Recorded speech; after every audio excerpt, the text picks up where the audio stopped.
다 함께 사도신경으로 신앙 고백하심으로 일요 저녁 예배를 하나님께 드리겠습니다.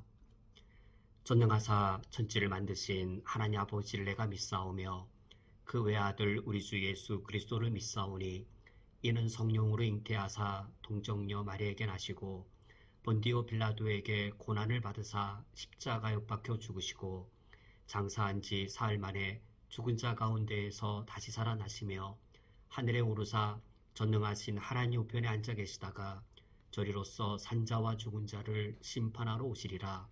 성령을 믿사오며 거룩한 공회와 성도가 서로 교통하는 것과 죄를 사하여 주시는 것과 몸이 다시 사는 것과 영원히 사는 것을 믿사옵나이다. 아멘. 하나님 아버지시여, 우리를 하나님의 백성 삼아 주셨사오니 이 시간 왕이신 하나님 아버지 앞에 함께 모여 주님을 찬양하며 경배하기 원합니다. 이 시간 주님을 찬양하며 경배하는 이 자리에 오시어 주님을 향한 우리의 예배를 받아주시옵소서. 예수 그리스도의 이름으로 기도합니다. 아멘. 다 함께 찬양하겠습니다. 찬송가 510장 하나님의 진리 등대 찬양하겠습니다.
성경 봉독하겠습니다.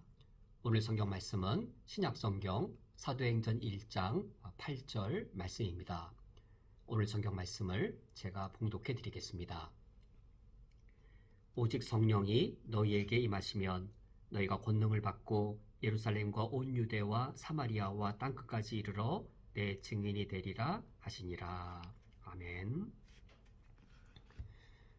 다 함께 기도하고 말씀을 듣겠습니다. 하나님 아버지시여, 주님께서 우리에게 땅끝까지 이르러 예수 그리스도의 증인이 되라 명령하셨습니다. 저희들은 특별히 이슬람 땅에 서 있사오니 무슬림을 향한 하나님의 사랑을 기억하게 하여 주시옵고 이슬람 선교를 향한 우리 교회의 소명을 잊지 않게 하여 주옵소서. 오늘 주님의 말씀을 들으며 특별히 우리에게 요르단에 있는 무슬림들을 마음에 품도록 하셨사오니 이 시간 시리아 난민들을 위해 요르단에 거하는 난민들을 향하여 우리의 소명과 사명의식을 다시 한 번 더 돌아보게 해 주옵소서. 예수 그리스도의 이름으로 기도합니다. 아멘. 지난 10월 7일부터 9일까지 저와 우리 교회 선교위원회 6명의 사람들이 요르단 난민 선교지를 방문하고 돌아왔습니다. 2박 3일의 짧은 여정이었기 때문에 우리가 장송교사님의 사역을 좀 더 많이 이해하려면, 그래서 우리가 좀 더 많이 더 적극적으로 지지하려면 장송의 사역을 하나라도 더 많이 보아야 했었는데, 그래서 매우 강행군의 일정이었습니다. 강행군이기 때문에 우리 몸은 좀 피곤함이나 힘든 것도 있었지만 그 사역의 현장에서 그 너무나도 소중한 그 일들이 진행되는 것을 볼 때에 우리 마음속에 큰 기쁨과 만족감, 또 행복감, 그러한 것을 또 우리 6명의 사람들이 경험하게 되었습니다. 하나님이 기뻐하시는 것을 나도 기뻐할 때에, 하나님이 원하시는 것에 또 내가 참여할 때에 그때 경험하게 되는 기쁨이 있지요. 이 세상에서 재미있는 일이 재미있어서 즐거운 것과 하나님이 가장 원하시는 것에 나도 가장 큰 소원함을 담아 하나님이 원하시는 일을 감당할 때 경험하게 되는 그 즐거움, 우리가 세상에서 즐거워하던 것과는 근본적으로 다르죠. 요르단 난민 선교지 비록 2박 3일의 짧은 기간이었지만 생명을 살려내는 무슬림 난민들에게 절망 가운데서 소망을 갖게 하는 그 귀한 사역들을 보면서 우리 교회가 이 사역을 계속적으로 지속할 뿐만 아니라 하나님께서 원하신다면 우리 교회가 더 이 사역을 발전시킬 수 있으면 좋겠다라는 그런 기대를 하게 되었습니다. 우리가 오늘 일요 예배 말씀에서는 우리가 오늘 요르단 난민 선교 여기까지 이르게 되게 된 것, 한 달, 두 달, 뭐 6개월, 1년 뭐 그런 기간 동안 계획하고 검토해서 이루어진 것이 아니라 거슬러 올라가면 제가 처음 부임했던 2018년 2월 이후 거의 5년 가까이 기간 동안 우리 교회 공동체가 함께 고민하고 탐색하고 모색하면서 이 자리까지 우리가 하나님의 은혜로 도달하게 되었습니다. 우리가 오늘 일요 예배 말씀 시간을 통해서는 지난 5년의 과정을 돌아보면서 우리가 이런 과정들을 거쳐서 여기에 이르게 되었고, 이런 과정을 통하면서 우리가 원했던 목적이 무엇이었는가, 우리가 그런 목적을 위해서 또 어떤 목표점을 가지고 우리가 하나님 앞에 인도함을 받아서 이 자리에 이르게 되었구나라고 하는 것을 우리가 함께 말씀을 통해 나누면서 지난 5년의 사역을 한번 매듭짓는 시간으로 삼고자 합니다. 제가 우리 교회에 처음 오게 된 것은 2018년 2월 달이었습니다. 저는 쿠웨이트는 물론 해외 생활이 처음이었고, 그리고 쿠웨이트 땅에 처음 내렸을 때 이슬람과 무슬림의 구분조차 못하는 이슬람에 대해 전혀 모르는 상황에서 도착했습니다. 그냥 이슬람 선교에 대한 그런 이 소명감 그 하나로 도착한 것이지요. 그렇게 무지한 상태로 도착한 저에게 제가 도착하자마자 우리 당회에서, 그리고 또 은퇴 장로님들 비롯한 우리 교회 어르신들께서, 그리고 또 선교에 대해 뜨거운 열심을 갖고 계신 성도님들이 저에게 즉각적으로 요청하고 저에게 요구하는 바가 있었습니다. 저에게 좀 요구라고 느껴질 만큼 좀 강하고 적극적으로 말씀하셨는데 이거였습니다. 목사님, 우리 교회가 이슬람 선교 어디에다가 어떻게 해야 됩니까? 라고 저에게 답변을, 저에게 어떤 정답이라 해야 될까요? 해답을 요청하시는 것이었습니다.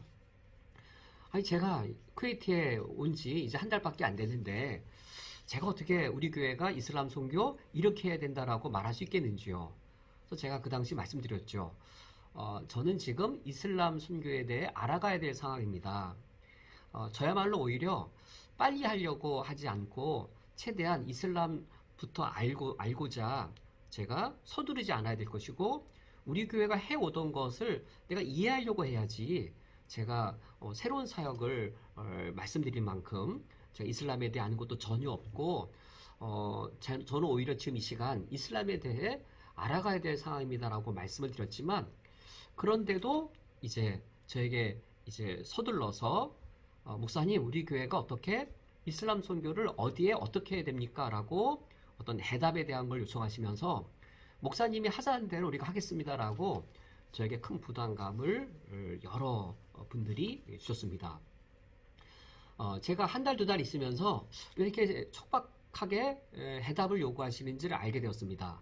제가 담임 목사로 부임하기 이전에 우리 교회는 수년 동안 적립해 놓은 비교적 큰 금액의 장기 선교 적립금이 있었습니다. 그런데 제가 부임하기 이전에 이 장기 선교 적립금을 어떻게 사용할 것인지에 대해 우리 교회 안에서 의견들이 나누어져 있던 상황이었던 것이죠. 어떤 분들은 이 방향으로, 어떤 분들은 그 방향을 동의하지 않으면서 다른 방향을 해야 된다는. 그러면서 이제 새로운 담임 목사님 오시면 새로운 담임 목사님이 어떤 전략을 갖고 있을 테니까 그 새로운 담임 목사님 하자는 대로 하자라는 그러한 마음들이 있으셨던 것 같습니다. 그래서 제가 오자마자 저에게 이처럼 어떤 재촉하듯이 어떤 목사님 이슬람 선교 어떻게 해야 됩니까? 라고 이제 요청하셨던 것이지요. 그 물음의 시작으로 이제 시작이 되어서 해답을 찾아가는 과정에서 이제 요르단 난민 선교가 이제 우리의 그 결말로서 이제 얻어지게 된 것이지요. 제가 우리 교회 2018년 2월에 처음에 왔을 때 우리 교회 선교 현황은 한국의 대부분의 교회와 큰 차이가 없었습니다. 한국의 대부분의 교회를 보면 교인 수에 비하여 교인 수가 감당하기 버거울 정도의 선교사님들을 돕고 있습니다. 그래서 어느 선교사님을 우리가 돕고 있고 그 선교사님이 어떤 사역을 하는지 다수의 성도님들이 알 수 없을 만큼 교회 규모에 비해 교회 성도 수에 비해 버거운 숫자의 선교사님들을 돕고 있고 그 선교사님들을 주로 어떤 뭐 담임 목사님과 친하다든지 어떤 장로님과 무슨 뭐 장로님의 사이라든지 또 뭐 어떤 그런 그 교회의 선교 철학이나 전략에 의해 어떤 선교사님들이 결정되는 게 아니라 인맥에 의해 결정되는 경우가 결코 적지 않았습니다. 이것이 교회 안에 다툼이 되기도 하고 선교 사역에 대한 불신을 일으키기도 하는데 제가 우리 교회에 와서 우리 교회에 그 당시 협력하는 선교사님들 숫자를 보니 그 당시 우리 교회 작년 숫자가 한 200여 명이었죠. 200여 명의 작년 성도가 감당하기에는 너무 많은 숫자의 협력 선교사님들 그리고 협력 기관이 있었습니다. 수십 개였었죠. 우리 교회 성도 수에 너무 버거운 정도의 많은 숫자의 선교사님들을 협력하고 그리고 기관들을 돕고 있었고 그 많은 숫자이다 보니 우리 교회 전체 선교 예산으로는 상당히 큰 금액이지만 막상 그 선교사님 한 분, 그 기간, 한 기간을 놓고 보면 작은 금액이죠. 그러니까 작은 금액으로 많은 선교사님들을 돕는 것은 잘못되었다라고 말할 수 없겠지만 그것이 가장 좋은 방법이다라고 할 때는 의문은 들 수 있는 것이죠. 너무 많은 숫자의 선교사님들을 돕다 보니 어떤 선교 전략에 의해 어떤 선교사님들을 협력하는 것이 아니라 제가 이제 이 선교사님은 어떻게 돕게 되었지요? 이 선교사님은 어떻게 돕게 되었지요? 심지어 이제 처음 왜 돕게 되었는지 그 이유와 근거가 불투명하고 도왔으니 계속 돕고 어떤 사역하는지도 모르는 상황에 계신 선교사님도 많았고 또는 인맥에 의해 결정된 경우 또는 인맥에 의해 결정되었다라고 의구심을 갖는 경우 그래서 왜 이 선교사님은 돕게 되었는지 왜 이분은 더 많은 후원금을 주는지 이런 불필요한 그런 불필요한 불만들이 교회 안에 이곳저곳 들려오곤 했습니다. 우리 교회에 정말 필요한 것이 무엇일까? 우리 교회가 이슬람 선교를 한다 했을 때 우리가 이슬람을 알아야 될 것이고 이슬람 선교에 대한 어떤 철학 우리 교회는 이슬람 선교라고 하는 그 넓은 부분을 우리가 다 감당할 수 없으니 이슬람 선교 중에서도 어떤 특정한 부분을 우리가 목표점으로 잡고 우리 교회는 이슬람 선교 중에서 특별히 이 선교를 합니다라고 하는 명확한 어떤 목표점 또는 선교 철학이나 선교 전략 이런 것들이 있다면 우리 성도님들이 우리 교회는 이렇게 이슬람 선교를 해. 우리는 이런 목적으로 해. 이런 선교사님을 도와라고 하는 선교에 대한 사명감, 선교에 대한 의식, 그것을 더 구체화할 수 있지 않을까? 이것이 더 먼저 필요하지 않을까라고 판단하게 되었습니다. 이런 판단은 우리 교회뿐만 아니라 제가 한국에서 담임 목회를 할 때 담임 목회를 하는 교회들이 선교에 매우 열정적인 교회들이어서 그 교회에서도 동일한 고민을 했었고 제가 한국에서도 선교 철학과 선교 전략을 세우는 일을 먼저 한 후 선교위원회를 활성화시켰는데 우리 쿠웨이트 단위연합교회에서도 그것이 필요하다라고 판단이 되었습니다. 이게 제가 처음 느꼈던 그런 마음이었는데 그런데 이제 이런 상황인 저에게 이제 우리 성도님들이 아주 적극적으로 또 아주 재촉하듯 요구하시는 것. 목사님 우리 교회에 이 정도의 큰 규모의 장기 선교 적립금이 있는데 이걸 어디에 사용해야 되나요? 어떤 선교사님에게 어떤 사역을 해야 됩니까? 목사님께서 빨리 답변해 주세요라고 이런 상황 속에 저에게 재촉하시는 요구, 요청들이 있었습니다. 그러니까 장기 선교 적립금이라는 구체적인 그 돈이 우리 교회 통장 안에 있었기 때문에 이것을 좀 시급히 사용하기 원하시는 그런 마음들이 있었던 것이지요. 그러면서 또 한 요청은 이것이었습니다. 그러니까 장기 선교 적립금에 대한 사용, 이걸 어떻게 해야 됩니까? 라고 하는 그 요청과 또 하나는 목사님 우리 쿠웨이트 한인연합교회는 이 중동의 이슬람 선교의 역사에 있어서 한인교회 중에 중심된 교회였습니다. 40년 이 중동 한인교회 역사에서 이슬람 선교의 또 후원에 있어서 중심된 역할을 한 교회였습니다. 중동 40년의 한인교회 역사와 이슬람 선교 역사에서 우리 교회를 빼놓고 말할 수 없는데 그런데 막상 우리 교회는 선교사를 단 한 명도 파송하지 못했습니다. 우리 교회에 장기 선교 적립금도 있고 우리 교회가 이제 40주년을 맞이하는데 우리 교회도 선교사님을 한 분이라도 파송해야 되지 않겠습니까? 라는 그런 어떤 요청, 어떤 그런 요구, 그것이 더불어 있었습니다. 이것이 제가 우리 교회에 처음 도착했을 때 그 요구 사항들이었습니다. 이것은 다 좋고 이것은 결코 부당한 요구가 아니죠. 문제는 담임 목사로 부임한 제가 이렇게 해야 됩니다라고 당장 답변을 할 만한 그런 준비가 되어 있지 않은 제가 문제였던 것이죠. 저는 이 부분에 있어서 이렇게 방향을 잡기를 원했습니다. 우리 교회가 장기 선교 적립금을 사용할 어떤 선교지 그리고 선교 사역을 정할 때 담임 목사에 의해 지금 뭐 당회나 뭐 장로님의 여러분들은 담임 목사님이 정해달라고 말하는데 저 개인에게 요구하는데 나 개인이 정해서는 안 되겠다. 또는 선교위원장 장로님이나 선교위원회에서 독단적으로 또는 당회에서 독단적으로 정해서는 안 되겠다. 지금 우리 교회에 여러 불만이나 불평의 소리가 있는 것이 어떤 독단적으로 누군가에 의해 어떤 결정되었기 때문에 그런 불평과 불만들이 일어난 것이 아니냐. 그러므로 함께 셋업하고 함께 이것을 진행해야 되겠다. 라고 하여서 이 장기 선교 적립금을 과연 어떤 이슬람 선교 전략과 이슬람 선교 철학 가운데 해야 될지를 담임 목사 개인이 또는 당회가 정하는 것이 아니라 마음이 열려있는 우리 모든 성도님들이 다 함께 참여해서 우리가 하나의 방향을 서로 못 얻어가는 쪽으로 가자. 그래야 선교의 열정이 자연스럽게 이루어지겠다라고 이 방향을 세우게 되었습니다.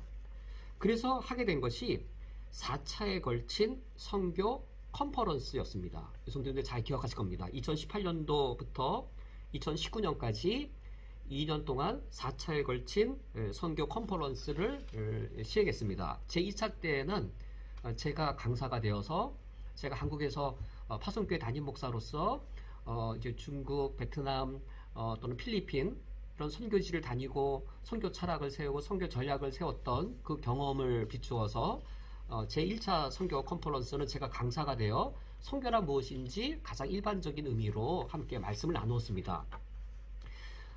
그때 성도님들께서 상당히 많이 참여해 주셔서 하면서 놀랬죠. 우리 성도님들 이렇게 많은 숫자가 선교에 대해 관심이 있으시는구나 라는 것을 제가 눈으로 확인하고 제가 놀랬던 기억이 있습니다. 2차 때에는 우리가 요르단에서 우리가 협력했던 송명근 선교사님을 모시고 2차 선교 컨퍼런스를 행하면서 이슬람 땅 요르단 그 지역의 무슬림 선교가 어떤 것인지를 우리가 듣게 되었습니다. 제 3차 선교 컨퍼런스는 중동 선교회의 우리 홍계현 본부장 목사님 그리고 NGO 전문가 분을 모시고 어떻게 이슬람 선교를 해야 되는지 3차 선교 컨퍼런스를 같이 나누었습니다. 이처럼 선교 컨퍼런스를 해가면서 나도 이슬람 선교에 대해 알아가고 그러니까 이슬람 자체를 알아가고 이슬람 선교를 알아가기 위한 것이죠.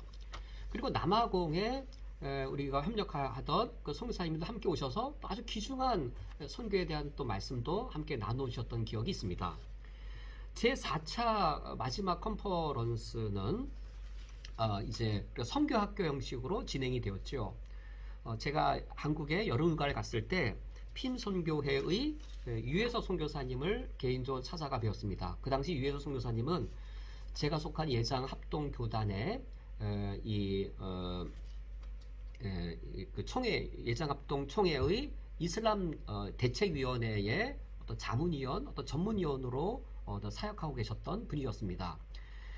이제 이슬람 선교에 있어서 상당히 중요한 부분들을 많이 알고 계신 그 당시에 가장 이제 저명한 분이셨기 때문에 전문가이셨기 때문에 제가 찾아뵙고 우리 쿠웨이트까지 와 주시기를 제가 요청을 드렸고 이 먼 길을 우리 교회 하나를 위해서 유혜서 선교사님이 오셨지요. 그래서 우리가 한 주간 동안 선교학교란 이름으로 선교 컨퍼런스를 우리가 진행했었고 이때 상당히 많은 성도님들이 참여하시면서 우리가 이슬람을 알아가게 되었고 이슬람 선교를 어떻게 해야 되는지 가장 기본적 원리들을 우리가 전체적으로 알게 되었습니다. 이때 요르단의 장노아 선교사님께서도 함께 핌 선교의 선교사로서 함께 참여하셔서 우리가 이때 장 선교사님과 처음 교제를 하게 되었지요. 이것이 아주 큰 계기가 되었습니다. 우리가 4차에 걸친 선교 컨퍼런스만 한 것이 아니라 우선 담임 목사인 저부터 이슬람을 알아야 되겠고 이슬람 선교를 알아야 되었기 때문에 제가 처음 도착했던 2018년도 여름에는 쿠웨이트 기독교 역사, 쿠웨이트 기독교 역사를 한 장씩 영어로 된 걸 번역하면서 8주에 거쳐서 우리 성도님들과 함께 쿠웨이트에 이 선교 역사가 이렇게 시작되었고 그리하여 쿠웨이트에 기독교가 이렇게 시작되었구나라고 하는 것을 알아갔습니다. 두 번째 해에는 또 여름에 8주에 거쳐서 이슬람 역사를 함께 나누었지요. 이슬람이 어떻게 처음 메디나에서 메카에서 시작이 되어서 이 이 아라비아 반도를 넘어서 어떻게 여기까지 이르게 되었는지를 2019년 두 번째 해에 이슬람 역사를 함께 나누었습니다.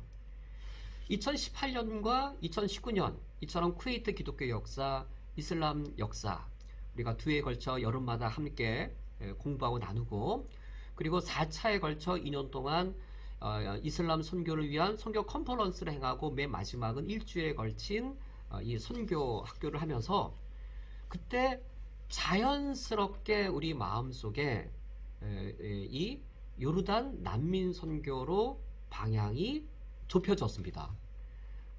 어떤 누군가 특정한 사람이 요르단 난민 선교다라고 말한 적이 없었고 담임 목사도 아니고 선교위원장 장로님도 아니고 뭐 누군가 특별한 인물이 아니라 이처럼 우리가 2년 동안 쿠웨이트 기독교 역사를 그리고 또 이슬람 역사를 여름마다 2018년, 2019년 여름마다 이슬람을 알아가면서 4차에 거친 선교 컨퍼런스를 해가면서 우리가 함께 이슬람을 알아가고 이슬람 선교 사역을 하시는 선교사님들의 말씀을 들으면서 그리고 너무나도 소중한 선교사님, 장로와 선교사님을 만나면서 우리가 요르단 난민 선교 너무 소중하다라고 하는 것을 알게 되면서 우리 마음이 그 방향으로 정해지게 되었습니다. 그러므로 우리가 요르단 난민 선교 쪽으로 마음이 모아진 것은 어느 한 달, 6개월이 아니라 2018년, 2019년 우리에게 있는 이 장기 선교 적립금 이것을 어떤 사역에 어떻게 써야 될 것인가 그 물음에 대한 답변을 찾아가는 것이었죠. 담임 목사 한 사람이 또는 누군 당회에서 정하는 것이 아니라 이 과정 속에서 자연스럽게 우리가 이 장기 선교 적립금을 어디다가 어떻게 쓸 것인가. 그리고 또 하나의 요청과 요구, 우리 교회가 40년 동안 한인 교회로서 중심된 교회였고 이슬람 선교에 아주 중요한 이 역할을 한 교회였는데 아직까지 한 명의 파송 선교사가 없습니다. 우리가 어떻게 선교사님을 파송해야 되겠는지요? 라고 하는 그 요청들. 이 요청에 대한 답변을 2년 동안 찾아가는 과정이었습니다. 우리가 3년을 더 그 준비 기간을 가질 수도 있겠고 4년을 가져도 되겠죠. 그러나 우리 교회 상황에서는 2년도 어떤 면에서 짧은 기간이 아니죠. 어떻게 보면 또 짧고 그러나 우리 교회 입장에서 그 흐름 속에서 2년의 기간 속에서 자연스럽게 요르단 난민 선교 방향으로 우리 마음이 모아지게 되었습니다. 그 마음이 모아진 후 2019년 하반기에 요르단 난민 선교지를 방문하게 되었습니다. 그때 요르단 난민만 방문한 것이 아니라 한정우 선교사님, 우리가 협력하고 있는 한정우 선교사님의 사역 현장도 보았고 또 조민수 선교사님이라고 하는 또 다른 선교사님도 만나면서 그 선교사님을 통해 요르단 현지인 교회인 나사렛 교회에 가서 요르단 목사님과 함께 요르단 상황을 또 알게 되었습니다. 그러면서 또 이제 장 선교사님의 난민 선교 현장을 보면서 너무나도 귀하고 소중한 것을 보고 오게 된 것이죠. 이런 전체적인 것들을 보면서 우리 교회의 사역을 이슬람 선교라고 하는 이 넓은 영역 중에서도 또 요르단의 사역도 여러 사역들이 있죠.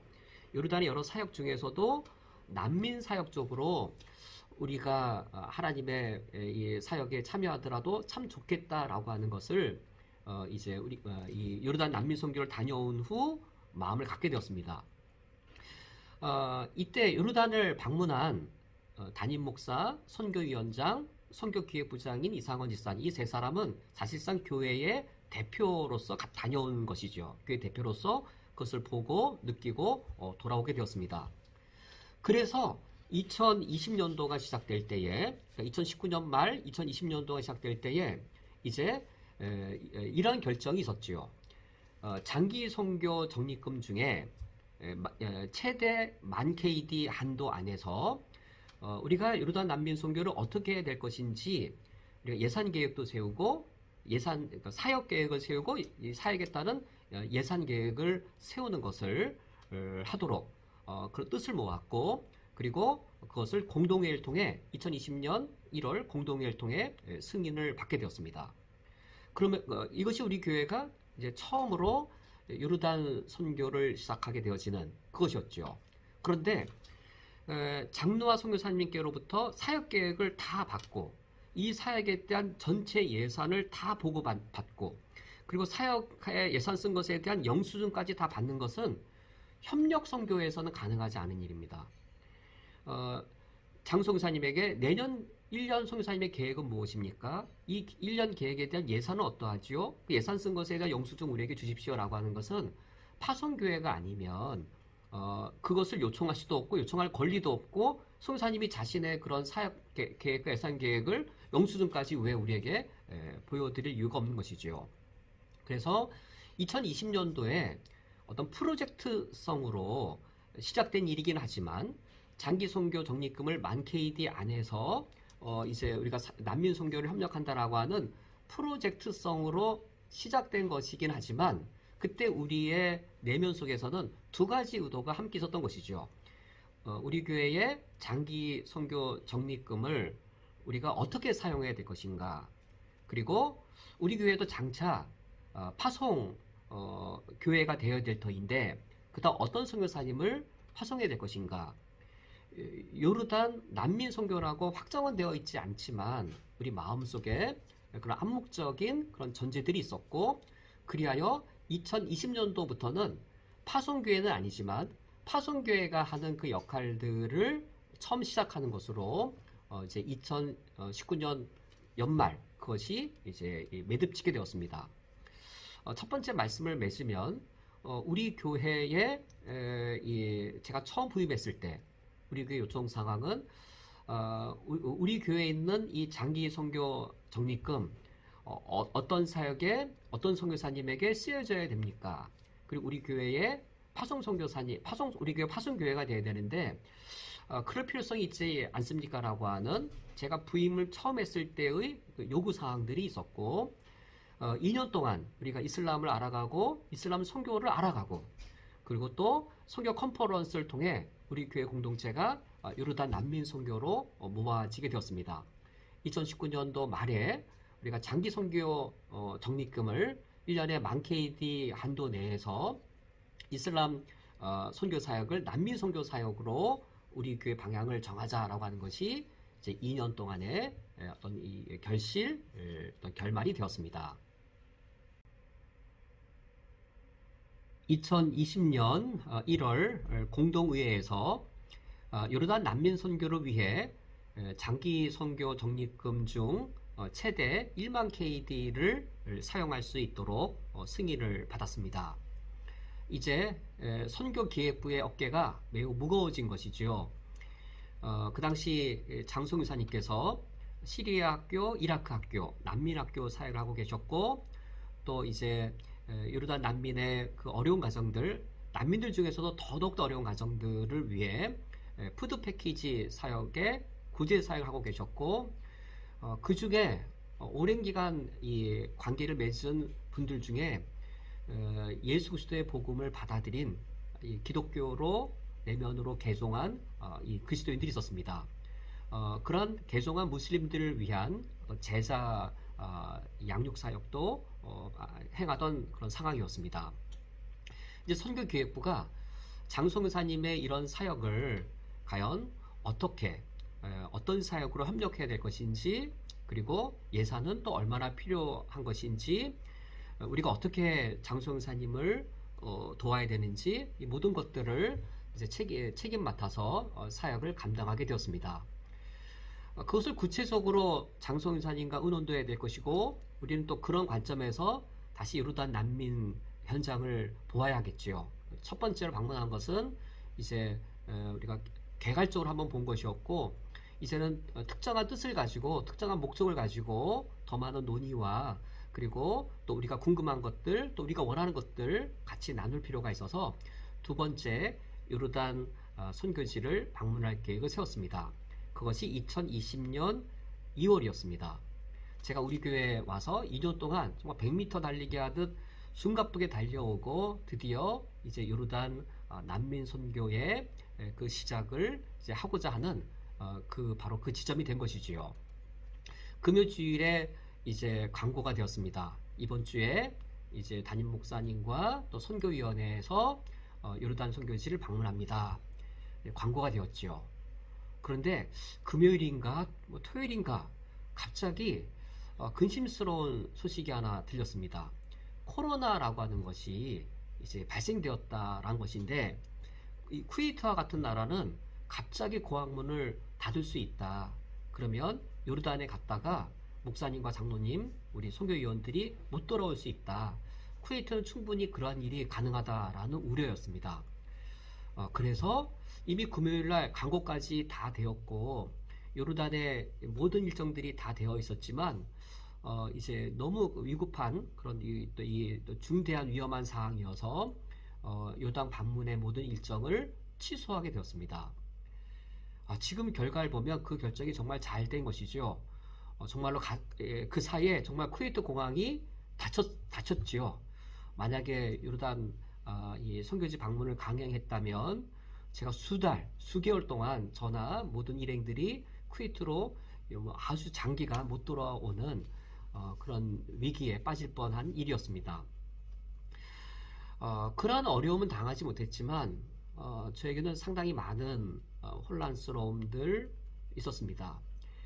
요르단 난민 선교를 앞두고 이렇게 순적하게 진행되어 오다가 한순간에 모든 것이 멈춰져 버렸고, 심지어 우리 교회에 대면 예배조차도 가능하지 않아서 온라인 예배로 바뀌게 된 것이 2020년도였습니다.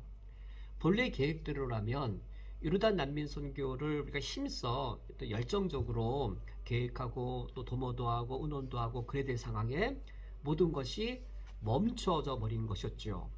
쿠웨이트에서 우리 대면 예배조차 가능하지 않은 상황이었고, 그 당시 우리 교회 성도님들 많은 분들이 한국으로 돌아가는 상황에 우리 교회 교육관도 더 이상 렌트할 수 없을 만큼 우리 교회 재정도 매우 어려워져서 우리 교회가 정말로 우리가 이미 약속한 선교사님들에게 선교 후원금을 보내드릴 수 있을까?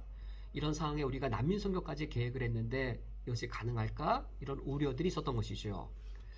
그러나 우리 성도님들께서 참으로 하나님 앞에 복음과 또 선교 사명 앞에 신실하게 헌신해 주셔서 이 코로나 첫 해 가장 큰 어려운 때에 우리가 약정한 선교사님들에 대한 후원금을 다 우리가 약속을 지킬 수 있었을 뿐만 아니라 본래 계획대로 요르단 난민 선교도 시작할 수 있었습니다. 왜냐하면 그 당시 요르단 난민들에게 코로나가 아주 위급하게 와서 그분들에게 기초적인 의료품, 마스크를 비롯한 여러 필요한 물품들이 있었기 때문에 우리가 본래 계획한 대로 난민학교나 또는 푸드패키지 사역이나 이런 사역으로 본래 계획대로 한 건 아니지만 우리가 본래 계획했던 금액을 이 코로나 상황에 위급한 상황에 놓여 있는 그 난민들을 돕는 사역으로 우리가 시작할 수 있게 되었습니다.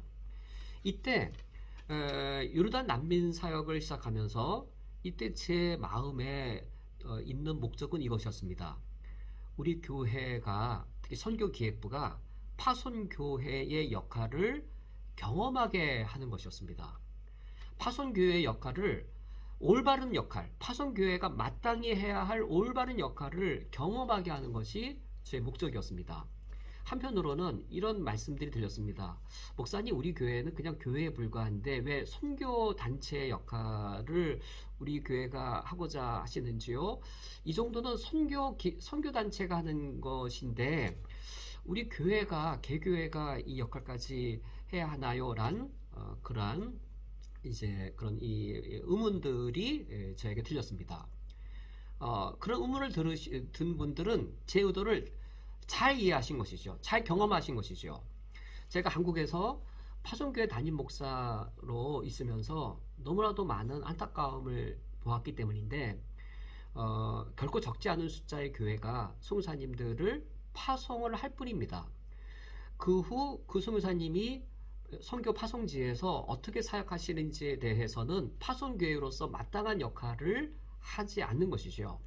제가 속한 GMS란 어떤 이 선교 기관들이 있지만 사실 선교 단체가 정말로 파송 선교사님들을 충분히 돕는가?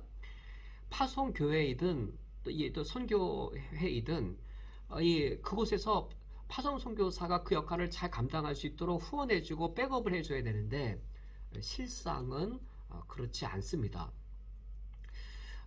특히 이슬람 선교를 놓고 보면 이슬람은 거대하게 조직되어져 있는 군대입니다. 조직을 갖춘 군대인 것에 비해 이슬람 선교지에 가서 보면 선교사님들은 보병으로 각계 전투로 그 큰 군대를 향해 전투를 하는 것이죠. 선교사님들이 서로 연관이 되어 있지 않고 각계 전투식으로 사역하는 것이 아닌가라는 그런 아쉬움들, 그런 부분들을 많이 보게 되었고, 파송교회가 해야 될 정말 중요한 사역들, 파송교회가 제대로 해야 될 역할들을 마땅히 해야 될 사역들을 할 때에 선교사님들이 얼마나 더 힘있게 또 위로받으시면서 응원받으시면서 사역을 할 수 있을까, 파송교회라 마땅히 그 일을 해야 되지 않는가라고 하는 그런 마음을 갖고 있었습니다. 그래서 이 파송교회의 역할을 담임 목사 혼자 하거나 또는 소수의 사람이 하는 것이 아니라 우리 교회의 선교기획부가 파송교회의 역할을 경험하도록 하는 장을 만들어내는 것이 저의 목표점이고 목표였습니다. 그래서 우리 교회가 장성교사님의 파송교회가 아닌데도 불구하고 그 역할이나 의무 또 하려는 바 책임 파송교회 역할 정도까지 제가 확대하여서 의논하고 논의하고 함께 고민하고 우리가 그 부분들을 찾아가고자 했습니다. 사역은 이렇게 진행이 되었습니다. 연말에 장송유사님께서 사역 및 예산계획서를 우리에게 보내주십니다. 1년치의 사역계획과 그에 따른 예산계획을 보내주십니다. 그 선교기획부에서 함께 검토합니다. 담임 목사나 선교위원장 장로님이 개인적으로 검토하는 게 아니고 선교기획부에서 공통적으로 함께 사역 및 예산계획을 함께 의논하고 함께 그것을 검토합니다. 줌 미팅을 통해서 이제 우리가 함께 만날 수 있었던 것이죠. 근데 코로나 상황이기도 하지만 코로나가 아닐지라도 사실 줌이라고 하는 것이 너무 좋은 도구였습니다. 요르단에 계신 장성교사님 그리고 우리 쿠웨이트 있는 우리들이 줌 미팅을 통해 함께 만나서 이제 사역 및 예산 계획을 함께 검토하고 이제 구체적인 액수까지 함께 맞춰보는 것이죠. 그리고 사역 계획에 대해 함께 의논도 하고 또 이제 우리가 질의할 것 또 우리가 또 장성교사님 우리에게 요청할 것들을 함께 나누어서 계획을 세웠습니다. 이렇게 세워진 요르단 난민 선교 계획은 담임 목사 머릿속에 혼자 있거나 당회가 독단적으로 알고 있는 것이 아니라 이 사역을 책임있게 이끌고 나갈 선교기획부가 전체적으로 충분히 알고 있는 것이죠. 담임 목사보다 늦게 알거나 담임 목사보다 더 조금 아는 게 아니라 저도 선교기획부가 아는 것만큼 알고 있고 선교기획부와 동시에 알고 있는 것이고 함께 셋업을 해서 함께 만들어가는 것이죠. 그것이 이게 선교기획부를 통하여서 이제 2020년, 2021년, 또 2022년 이렇게 해마다 이것이 진행이 되어 오고 있습니다. 그리고 예산 계획을 세울 때만이 아니라 이제 뭐 부정기적이긴 하지만 필요시 때마다 줌으로 장성유사님과 함께 만나서 사역 보고도 받고 또 우리의 요청도 하고 그리고 장성유사님이 사역하시고 난민학교이든 푸드패키지 사역이든 그 사역에 들어간 수요된 그 사역의 영수증까지 우리가 다 일일이 받아서 전체 재정을 우리가 이제 그것을 회계장부로 만들어서 어떤 사역에 얼마만큼의 재정이 들어갔는지를 그것을 이제 정리하고 있습니다. 이것은 파송교회가 아니면 그것을 요청할 권리도 없고 그것을 감당할 책임도 없는 것이죠.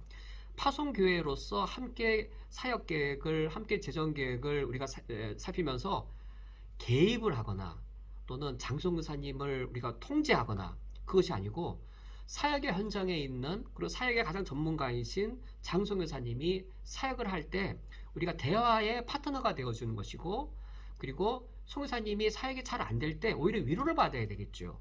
위로의 대상자가 되는 것이고 자신을 객관화할 수 있는 대상들이 되는 것이고 그런 것이죠. 그런데 제가 파송교회 담임 목사로 있을 때에 선교사님들의 어떤 하나의 모습을 보았습니다. 자신의 예산 안에서만 계획을 세우는 것이었습니다.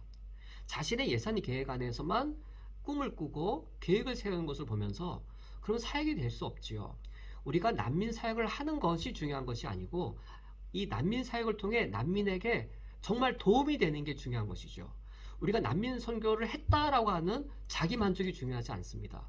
그것은 어떤 면에서는 만족이 크든 적든 그게 중요한 게 아니고 정말 우리에게는 우리 이것밖에 난민 선교 못했는데 라고 하는 우리의 부족함을 우리가 많이 느낄지라도 그런데 난민분들에게 정말 도움이 되었다면 그게 진짜인 것이죠. 우리가 아무리 우리 스스로 우리 난민 선교 이렇게 많이 했어 라고 우리는 아무리 자만할지라도 정말 그것이 난민분들에게는 별 도움이 안 되었다면 그것이 무슨 하나님 앞에 의미가 있겠는지요. 우리의 목표점은 정말 이 난민분들에게 실질적인 도움이 되었는가? 그리고 그것이 장기적인 도움이 되었는가? 정말로 난민 그 소년에게 그 소녀 아이들에게 정말 도움이 되었는가? 더 도움이 될 수 있는 건 없을까? 우리가 어떻게 될 것인가? 우리에게는 돈 이것밖에 없는데 우리에게는 인력이 이것밖에 없는데 그러나 정말 우리에게 인력이 우리에게는 돈이 더 있다면 어디까지 더해줄 수 있을까? 그런데 제가 파송교회 담임 목사를 있으면서 일반적으로 선교사님들께서 자신에게 주어진 예산 한계 안에서, 인력 한계 안에서 계획을 세우시는 모습을 보았습니다.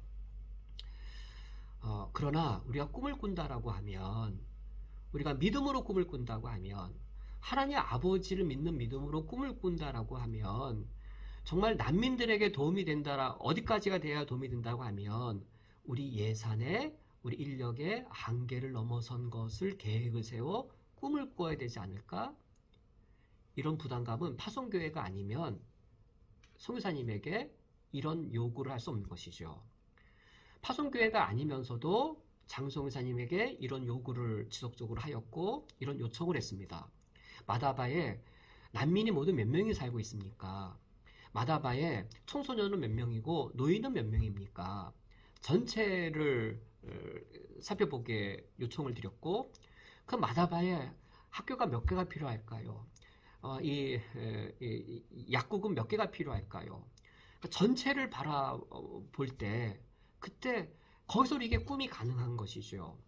그런데 파송교회 담임 목사가 아니면 이런 말은 정말, 만약 그런 요구를 하면 그냥 말에 불과한 것이죠.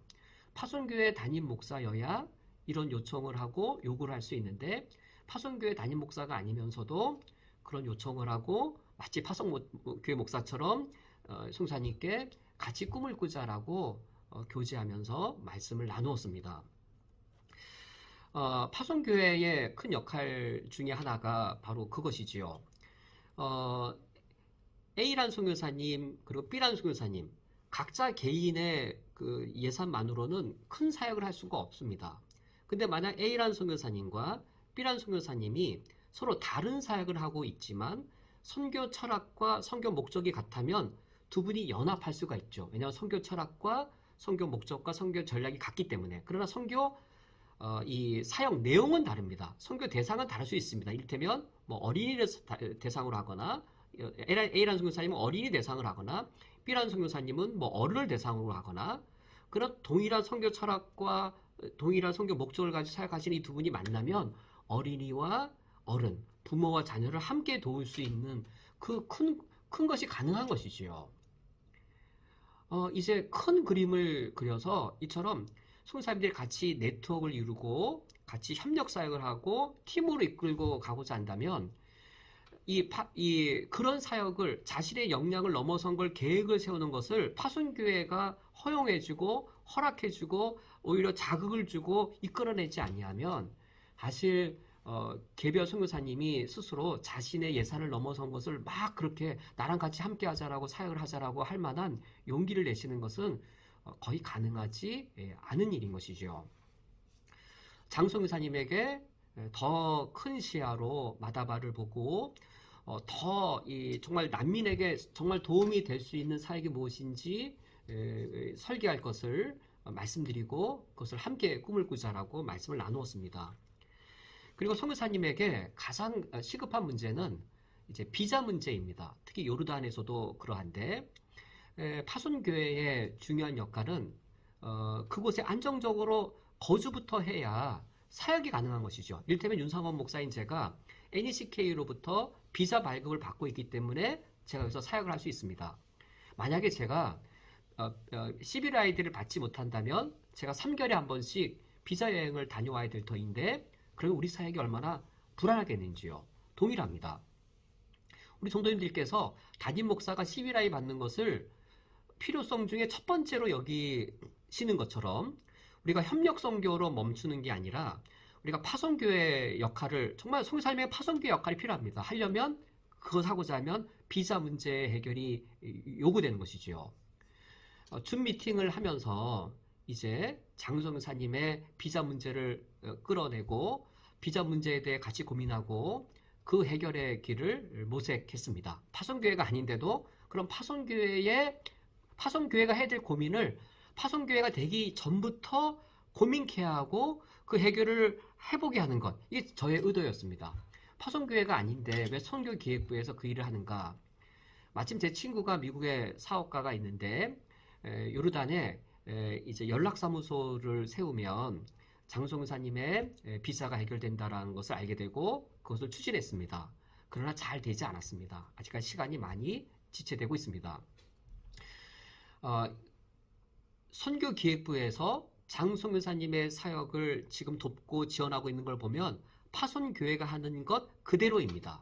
파송교회가 하는 걸 그대로 하는 것을 제가 우리 선교기획부에서 경험케 하는 이유는 그때 장송교사님이 얼마나 우리 교회의 도움을 통해서 응원받으실지, 얼마나 힘을 내실지, 얼마나 위로받으면서 사실지를 저는 우리 교회 성도님들이 함께 보고 경험하기를 원하는 것이죠. 그냥 파송하고 성경금 보내주고 끝나버리는 것이 아니라 함께 고민하고 응원하기 위해 함께 고민하는 겁니다. 어떤 뭐 검토하고 뭔가 감독하려고 하는 게 아니고 응원하고 지지하고 대화의 파트너가 되고 성사님 혼자는 용기 내지 못할 부분을 우리가 대신 용기 내어서 먼저 이야기를 꺼내고 뭐 그 중에 하나가 이 비자 문제인 것이죠. 2020년, 2021년 이제 이 줌으로 코로나 기간에 그런 파송교회의 역할들을 선교기획부에서 경험했습니다. 파송교회가 아니면서도 파송교회 경험을 계속 하면서 이제 우리가 언제까지 이 단계에 머물러야 하겠는가. 그렇다면 우리가 해온 이 사역을 하는 이 사역만큼은 문서화할 필요성이 있지 않겠는가. 그리하여 요번에 지난 10월 달에 요르단에 두 번째죠, 결과적으로 두 번째로 방문할 때에는 그리하여 협약을 체결하기로 한 것이었습니다. 안 하던 사역을 더 추가한 것이 아니라 해오던 사역 그대로를 문서화하여 담아내기 위함이었던 것이죠. 그래서 이번에 이 요르단에 방문하여 지금 하던 사역을 문서화하고 그리고 그것을 우리 신뢰관계를 더 견고히 하는 일을 하고 돌아왔습니다. 이번에 가서 직접 보고 더 많은 것을 경험하고 더 많은 것을 깨닫게 되었는데 이번 방문했을 때 큰 사역은 첫 번째는 농장 방문이었습니다. 우리 성도님들께서 왜 농장 방문을 했는가라고 의아하실 텐데 선교사님의 비자의 해결이었습니다. 요르단 사람들이 유목민들이어서 그런지 농사 짓는 일을 싫어한다라고 합니다. 근데 요르단에 아주 필요한 것이 농산물입니다. 농산물이 요르단에 매우 필요한데 자국민들은 농사를 지으려고 하지 않기 때문에 외국인들이 이 농사를 짓는 일을 한다라고 하면 이 농업회사를 아주 쉽게 승인을 해줍니다. 그리고 농업회사의 경우에는 요르단 이 파트너 없이 외국인들만으로도 농장을 세우게 해주고 농장 하나에 비자 2를 허락해 주어서 우리가 선교사님들의 비자, 우리 장선교사님의 비자를 해결해 주는 것에 아주 중요한 방편이었습니다. 뿐만 아니라 이 농장을 통해서는 그 농장에서 일하는 이 난민의 고용의 효과가 있고 또 이제 씨를 뿌리거나 추수할 때 농민분들의 그 아르바이트, 일거리 제공이 되어지고 이 농장을 세우면 채소 가게를 채소 가게를 세울 수 있습니다. 채소 가게의 직원을 고용하는 이 어떤 취업의 기회, 그리고 이 딜리버리, 배달을 할 경우에 배달을 하는 사람의 어떤 이 직업의 기회, 그리고 이 농산물을 더 싸게 팔 수는 없지만 덤으로 이 난민들에게 더 많이 주거나 또는 상품성이 떨어진 것을 무료로 주거나 하는 여러 기능들이 있어서 이 농장을 기반으로 하여 선교사님의 비자 문제뿐만 아니라 더불어 이 난민들의 직업과 그리고 돈을 벌 수 있는 기회를 제공해주는 그 기회가 있음을 이번에 확인하고 돌아왔습니다. 이것이 바로 파송교회 역할이죠. 파송교회가 되어야 될 역할들을 눈으로 보고 돌아왔습니다. 그리고 난민학교를 방문하고 돌아왔는데 참 마음이 아프고 저는 마음이 더 많이 아팠습니다. 첫 번째 방문했을 때는 난민학교를 통해 난민을 돕는다는 마음이 기뻤습니다. 안 해주던 걸 해주니까 기뻤습니다. 그런데 두 번째 갔을 때는 우리가 돕는 게 여기까지이구나, 여기까지밖에 못 돕고 있구나라는 걸 보았기 때문에 기쁨보다는 제 마음의 아픔, 또 슬픔, 안타까움이 컸는데 현재 이제 1, 2학년, 3, 4학년 이 두 그룹을 가리키고 있고 5, 6학년은 현재 못 가르치고 있는 형편입니다. 5, 6학년까지 가르치고 중학교 과정까지 끌고 가주면 좋겠는데 현재 우리 여력이 1, 2학년, 3, 4학년까지이고 교실의 제한 때문에 원하는 모든 학생들을 받지 못하고 있습니다. 많은 학생들이 대기하고 있는 것이죠. 이러다 난민 학생들이 아랍어를 읽고 쓰는 일조차 못하고 있고 더하기 빼기 셈하는 것에 능하지 못하고 있습니다. 그러니까 이제 문맹을 벗어나게 해야 되는 것이죠. 우리의 마음 같아서는 5학년, 6학년까지 신설을 해서 이제 공부를 열심히 하는 학생이라면 이 난민학교를 통해 6년 과정을 마치고 이제 7학년, 이제 중학교 과정도 이제 실력을 계속 쌓아 올라가게 하면 좋겠지만 장송교사의 말씀은 지금은 그렇게 5, 6학년을 세우는 것보다 제2의 시리아학교를 만들어서 문맹부터 해결하는 것이 더 시급한 문제입니다라고 말씀해 주셔서 참 하나님께서 우리에게 더 많은 은혜와 능력을 주시면 두 번째 시리아학교를 세워서 지금 기다리고 있는 난민 학생들에게 좀 더 많은 학생들에게 이런 기회를 주시면 좋겠다라고 하는 그런 아픈 마음을 갖게 되었습니다. 이번에 난민학교를 보면서 제가 몰랐던 걸 알았는데 이겁니다. 난민 아이들만 열매가 아니라 난민학교 선생님들이 너무 소중한 열매라는 것을 알게 되었습니다. 이 시리아 학교 선생님들도 시리아 난민입니다. 시리아 무슬림 난민입니다. 자기 민족 아이들을 위해 얼마나 열심히 공부를 가르치는지 더 좋은 학습을 위해서 유튜브를 보고 또 성사님들 간에 의논을 하면서 학습법을 개발하고 직접 이 학습 도구를 만드신 모습을 보면서 감동이었고 두 번째 시리아 학교를 세운다면 그 두 번째 시리아 학교에 또 선생님들이 고용될 터인데 장송유사님한테 물어보니 두 번째 시리아 학교 선생님감 정말 이 인재들이 있다라고 두 번째 시리아 학교만 세워진다면 선생님도 가능하고 아이들도 가능하다는 말씀을 듣고 정말로 하나님께서 우리에게 은혜와 또 기회를 주시면 또 우리가 능력이 되어진다면 좀 더 많은 시리아 난민들을 도울 수 있으면 좋겠다는 마음을 갖게 되었습니다.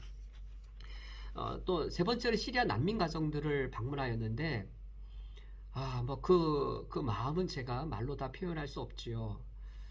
시리아 난민 가정들 잊어지지가 않습니다. 마음에 남고 또 남고 다시 요르단 가고 싶다. 그 난민분들을 보고 싶어서 라는 마음이 계속 있지요. 그 후에 마지막으로 만난 모임은 장송교사님과 함께 사역하고 계시는 선교사 동역자분들이었습니다. 제가 너무 기뻤습니다. 장송교사님 혼자 사역할 수 없는데 주변에 이렇게 좋은 선교사님들이 계시구나. 함께 연합하여 사역을 하려고 하시는구나. 이 선교사님들이 하나의 팀으로 이루어서 마다바의 난민들을 섬기신다면 정말 아름다운 열매가 맺혀질 수 있겠다. A라는 선교사님, B라는 선교사님, 또 C 선교사님, 이 선교사님들의 파송교회들이 있다면 A교회, B교회, C교회, 저 같은 경우에 다른 파송교회 다른 목사님들과 친구가 되어서 마다바 선교회, 마다바를 지원하는 그 후원자들이 같이 모여서 같이 으쌰으쌰하면 또 얼마나 아름다운 일들이 이루어질 수 있을까 그런 꿈도 꾸게 되었습니다. 오늘 말씀을 함께 맺도록 하겠습니다. 요르단 난민 선교 사역 우리가 우리 교회 공동체가 지난 5년 동안 어떻게 이슬람 선교를 해야 되는가 함께 고민하고 그리고 한 걸음씩 한 걸음씩 우리가 전진하여서 오늘 이 자리까지 이르게 되었습니다. 5년 전에 저에게 이 고민을 하게 했던 분들 대다수는 떠나갔습니다. 지금 계시지 않습니다. 우리 교인이 4분의 1, 5분의 1로 주는 과정 속에 저에게 이슬람 선교 이렇게 해야 되지 않겠습니까? 어떻게 해야 됩니까? 그런 걸 요청하고 요구했던 분들 거의 대부분은 지금 쿠웨이트에 계시지 않습니다. 그러나 그분들이 처음 문제 제기를 해주시고 우리가 함께 쿠웨이트 기독교 역사를 이슬람 역사를 그리고 4차에 걸쳐 선교 컨퍼런스를 해오면서 4차 컨퍼런스까지 과정 속에 참여했던 분들 상당수가 지금 여기 계시지는 않지요. 하지만 우리 교회 공동체가 지난 5년 과정을 통하여서 한 걸음 한 걸음 여기까지 오게 되었습니다. 이 결론에 오기까지 저는 기쁜 것은 이 결론에 이르는 이 지점이 담임 목사 한 사람의 제안 또는 누구 특정한 누구 인물의 제안으로 이루어진 것이 아니라 우리 교회 공동체가 함께 셋업을 하고 이 자리까지 이르게 된 것이 가장 기쁩니다. 이제 이 이후의 사역도 우리 교회의 누군가에 의해서 행해지는 것이 아니라 이슬람 땅에 있는 우리 모두가 마음을 합하고 또 우리가 뜻을 합하여서 우리가 함께 셋업을 하였으니 이제 함께 우리가 이 사역의 책임을 가지고 감당해낼 수 있기 원합니다. 함께 기도하시겠습니다. 하나님 아버지시여, 우리에게 요르단을 바라보게 하시고 요르단 난민들을 품을 수 있도록 그 길을 인도하여 주신 것 감사드립니다. 우리들은 후방에서 후원하고 응원할 뿐입니다. 장승우 사님과 그 동역자분들께서 요르단 땅에서 수고하고 헌신하시오니 하나님의 아름다운 일들을 주의 종들을 통하여 이루어 주옵소서. 예수 그리스도의 이름으로 기도합니다. 아멘. 다 함께 주기도로 오늘 예배를 폐하겠습니다. 하늘에 계신 우리 아버지여, 이름의 거룩히 여김을 받으시오며 나라가 임하시오며 뜻이 하늘에서 이루어진 것 같이 땅에서도 이루어지이다. 오늘 우리에게 일용할 양식을 주시옵고 우리가 우리에게 죄 지은 자를 사하여 준 것 같이 우리 죄를 사하여 주시옵고 우리를 시험에 들게 하지 마시옵고 다만 악에서 구하시옵소서. 나라와 권세와 영광이 아버지께 영원히 싸움나이다. 아멘.